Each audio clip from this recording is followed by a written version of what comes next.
বাংলাদেশের মধ্যে ইসলাম এনেছে আউলিয়া কেরাম, ঠিক কিনা? এই বাংলাদেশের মধ্যে কোনো নবী আসে নাই, সাহাবা কেরাম আসে নাই। এই বাংলাদেশের মধ্যে ইসলাম এনেছে আউলিয়া কেরাম। তেমন একটি ঘটনা বলতেছি, সেই উত্তরবঙ্গের মধ্যে ইসলাম প্রচার করেছেন সুলতান মাহমুদ বলখি। মাই সাওয়ার কোনো নবী আসে নাই, সাহাবী আসে নাই। এই বাংলাদেশের মধ্যে থেকে যদি আপনি নবীর বিরোধিতা করেন, খুঁজে দেখবেন আপনার দাদার দাদার দাদার নাম শ্রী রাম। কথা কোন ঠিক কিনা? ইসলাম পেয়েছেন আউলিয়া কেরামের দ্বারা। এখন আউলিয়া কেরামের বিরোধিতা করেন কার দ্বারা? সিন্নি খাইলা, মোল্লা সিল্লানা। কথা কোন ঠিক কিনা? সম্মানিত হাজিরিন, তিনি একজন দরবেশ মানুষ ছিলেন। দরবেশ মানুষ এসে ওইখানের রাজা মনমোহন সিং, রাজা মনমোহন সিং ছিল হিন্দুত্ববাদী রাজা। হিন্দু রাজা এক কথা, হিন্দুত্ববাদী রাজা আরেক কথা। সে হিন্দুত্ব প্রচার করত এবং মানুষের উপর হিন্দু ধর্মকে বোঝা করে দিত, মানুষকে জোর করে হিন্দু ধর্মের মধ্যে দীক্ষিত করতো। নাউজুবিল্লাহ পড়েন। আল্লাহর নবীর আদেশ পেয়ে সুলতান মাহমুদ বলখি মাই সবার রহমতুল্লাহি আলাইহি একজন বুজুর্গ ব্যক্তি, একজন দরবেশ মানুষ, উনি এসে সুন্দরবনের পাশে একটা গোয়ালঘরের পাশে জায়নামাজ বিছাই দিয়া উনি জিকির শুরু করে দিলেন, লা ইলাহা ইল্লাল্লাহ, লা ইলাহা ইল্লাল্লাহ। উনার জিকিরের ধ্বনিতে, উনার জিকিরের পাওয়ারে সমস্ত মানুষ খাওয়া দাওয়া ছেড়ে দিয়েছে। খাওয়া দাওয়া ছেড়ে এখানে দেখবেন ভিড় করা শুরু করে দিয়েছে। আল্লাহর ওলিরা যেই দিকে যায়, মানুষও সেই দিকে যায়। সুবহানাল্লাহ পড়েন। এটা আল্লাহর ওলিদের চেহারা মুবারকের, ওয়াজহা মুবারকের কেরামত। পড়েন সুবহানাল্লাহ। এই খবর পৌঁছে গেল রাজা মনমোহন সিং এর দরবারে।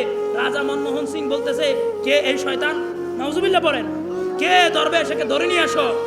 ওর প্রহরীরা, রাজা মনমোহন সিং এর প্রহরীরা সুলতান মাহমুদ বলখি মাই সাওয়ারকে বলতেছে, হুজুর আপনি এখানে কি করতেছেন? এগুলো এখানে করা যাবে না। আপনি জানেন না এই রাজ্য রাজা মনমোহন সিং এর? বলে কি হচ্ছে? আমার তো কিছু নাই, থাকার জায়গা নাই, কোথায় থাকবো? আমার কোনো জায়গা নাই। তোমাদের রাজার সাথে আমাকে একটু দেখা করাই দাও। উনাকে নিয়ে যাওয়া হলো রাজার রাজ ময়দানে, রাজ দরবারের মধ্যে, রাজা সাহেবের সামনে। রাজা বলতেছে, এ ফকির, তুমি এখানে উল্টাপাল্টা ধর্ম কেন প্রচার করো? তখন বলতেছে, ঠিক আছে, আমার তো থাকার জায়গা নাই, আপনি আমাকে একটা কাজ করেন, আমাকে এক জায়নামাজ পরিমাণ জায়গা দেন। কতটুকু? জোরে বলেন, কতটুকু? এক জায়নামাজ পরিমাণ জায়গা দেন। তখন রাজা চিন্তা করতেছে, এই পাগল মানুষ, এর সাথে ঝগড়া করে লাভ কি? এক জায়নামাজ পরিমাণ জায়গা, আমার এত বড় জায়গা, এখান থেকে এক জায়নামাজ পরিমাণ জায়গা দিলে কি হবে? তিনি বললেন, এ ফরি, সুন্দরবনের মধ্যে যেখানে একেবারে কম দাম জায়গার, যেখানে মানুষ যায় না, ওখানে গিয়ে এক জায়নামাজ পরিমাণ জায়গা ওনাকে দিয়ে দাও। সুলতান মাহমুদ বলখি মাই সাওয়ার বলেন, না, এভাবে দিলে হবে না, স্ট্যাম্প করে সিলমোহর মেরে দিতে হবে। সুবহানাল্লাহ।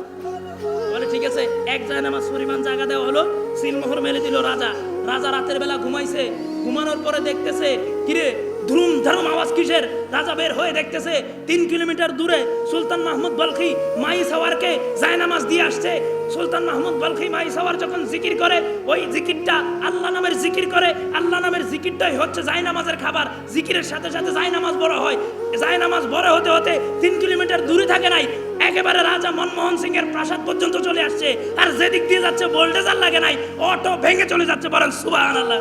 রাজা মনমোহন সিং কি যুদ্ধ করবো, কি এর সাথে যুদ্ধ করবো? একদিকে ফলাইছে। সুবহানাল্লাহ বলেন। আপনি যদি ইতিহাস ঘাটেন, বাংলাদেশের মধ্যে ওলি ছাড়া কোনো ইসলাম, যেটার ওলি ছাড়া ইসলাম, এটা হচ্ছে বন্ড। কথা কোন ঠিক কিনা? যেভাবে বাবা ছাড়া সন্তান নাই, বাংলার মধ্যে ওলি ছাড়া ইসলামও নাই। কথা কোন ঠিক কিনা? সম্মানিত